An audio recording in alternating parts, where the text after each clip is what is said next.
Assalamualaikum warahmatullahi wabarakatuh.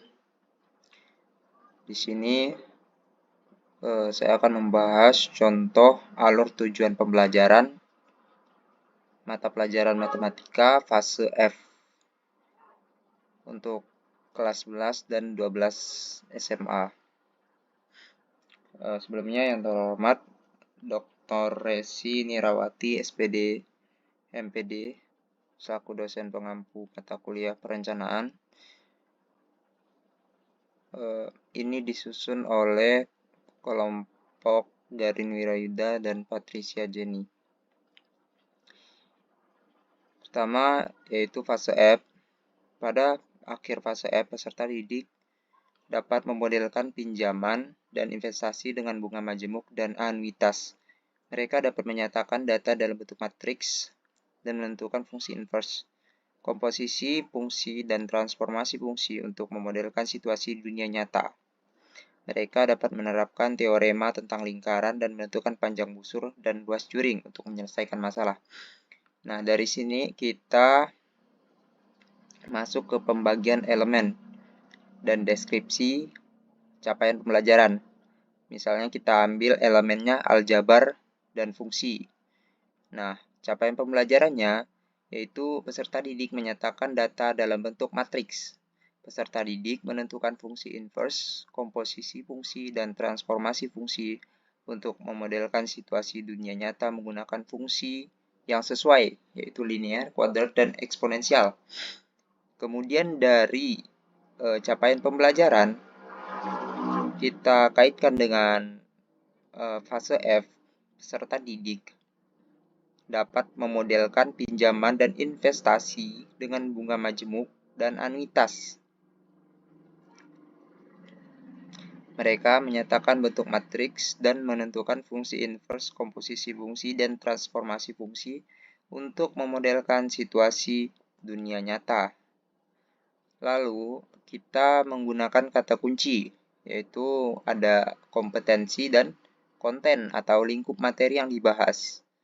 Nah, dimasukkan kata kuncinya yaitu kompetensi, yaitu memodelkan, menyatakan, menentukan, menerapkan, melibatkan, memodelkan, menyelesaikan masalah, menyelidiki, dan mengevaluasi. Kemudian ada konten atau lingkup materinya, yaitu ada fungsi inverse dan komposisi, transformasi fungsi, linear, kuadrat, eksponensial, matriks. Kemudian kita bisa mengembangkan TP dan ATP dari capaian pembelajaran yang sudah ada, yaitu dari pemetaan kompetensi capaian pembelajaran. Kita bisa kembangkan menjadi TP, tujuan pembelajaran, dan ATP, alur tujuan pembelajaran. Yang pertama yaitu kita ambil capaian pembelajarannya, yaitu ini. Pada akhir fase F, peserta didik memodelkan pinjaman dan investasi dengan bunga majemuk dan anuitas. Mereka menyatakan data dalam bentuk matriks dan menentukan fungsi inverse, komposisi fungsi, dan transformasi fungsi untuk memodelkan situasi dunia nyata. Nah, dari capaian pembelajaran ini, kemudian dikembangkan menjadi tujuan pembelajaran. Nah, kita ambil tujuan pembelajarannya menjelaskan fungsi komposisi, dan fungsi inverse. Jadi, dari capaian pembelajaran dijabarkan jadi tujuan pembelajaran. Kemudian ada menentukan fungsi inverse, menentukan komposisi fungsi, kemudian memodelkan situasi dunia nyata menggunakan fungsi yang sesuai dan baru.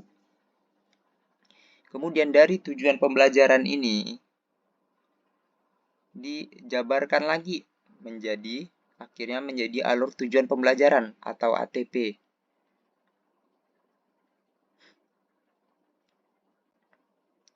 Yang pertama, tahap 1, kita ambil dari tujuan pembelajarannya, menjelaskan fungsi komposisi dan fungsi inverse.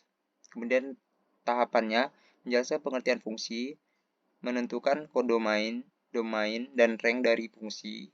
menjelaskan syarat dan aturan komposisi fungsi, menyelidiki sifat-sifat komutatif, membuat komposisi fungsi yang terdiri atas dua atau lebih fungsi.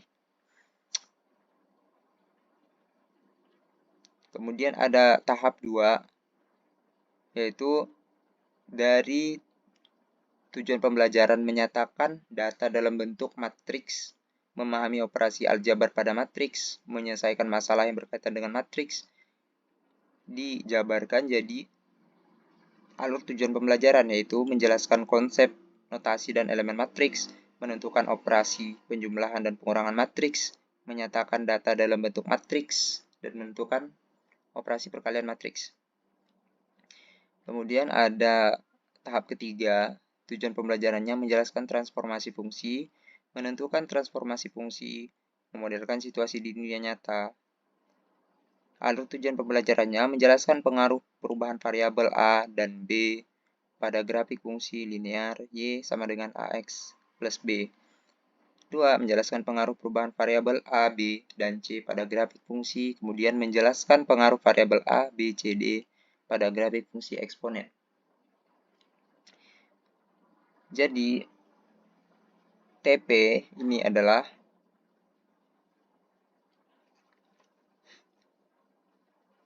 penjabaran dari capaian pembelajaran. Lalu, alur tujuan pembelajaran ini adalah kumpulan dari tujuan pembelajaran. Seperti itu. Kemudian, kita lihat peta pengembangan capaian pembelajaran ke alur tujuan pembelajaran. Jadi di sini sudah lengkap. Ada elemennya, capaian pembelajaran, ada kontennya, atau lingkup materi yang dibahas. Kemudian ada tujuan pembelajaran, lalu ada alur tujuan pembelajaran.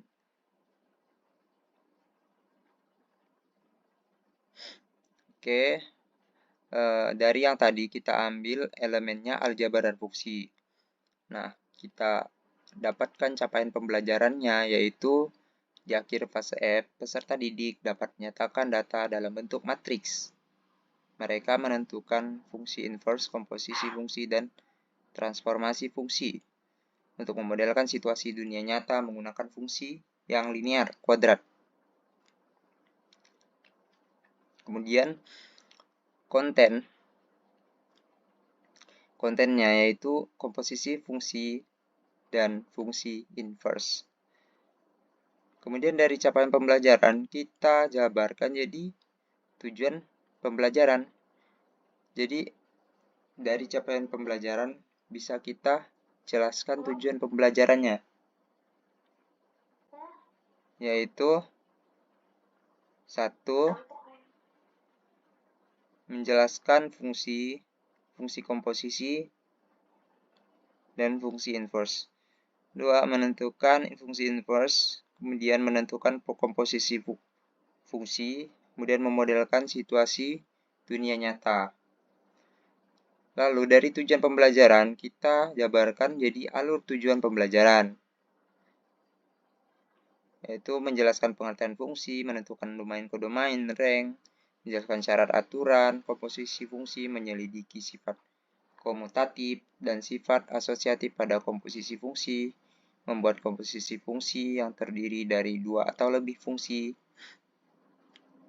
Kemudian ada yang kontennya itu matriks. Nah, jadi dari konten matriks kita dapat tujuan pembelajarannya, yaitu menyatakan data dalam bentuk matriks, memahami operasi aljabar pada matriks, menyelesaikan masalah yang berkaitan dengan matriks. Kemudian dari tujuan pembelajaran, kita bisa dapat alur tujuan pembelajaran, karena kita ketahui bahwa alur tujuan pembelajaran adalah kumpulan dari tujuan pembelajaran. Yang pertama itu menjelaskan konsep, elemen matriks, menentukan operasi penjumlahan pengurangan matriks, menyatakan data dalam bentuk matriks. Kemudian ada lagi konten, transformasi fungsi. Nah, tujuan pembelajarannya yaitu menjelaskan transformasi fungsi, menentukan transformasi fungsi, memodelkan situasi dunia nyata. Kemudian alur tujuan pembelajarannya menjelaskan pengaruh perubahan variabel A dan B pada grafik fungsi, menjelaskan pengaruh perubahan variabel A, B, dan C, menjelaskan pengaruh variabel A, B, C, dan D pada grafik fungsi eksponen. Jadi seperti itu contoh dari ATP untuk fase F pada mata pelajaran matematika. Sekian pembahasan dari kelompok kami. Saya akhiri, wabillahi taufiq wal hidayah. Wassalamualaikum warahmatullahi wabarakatuh.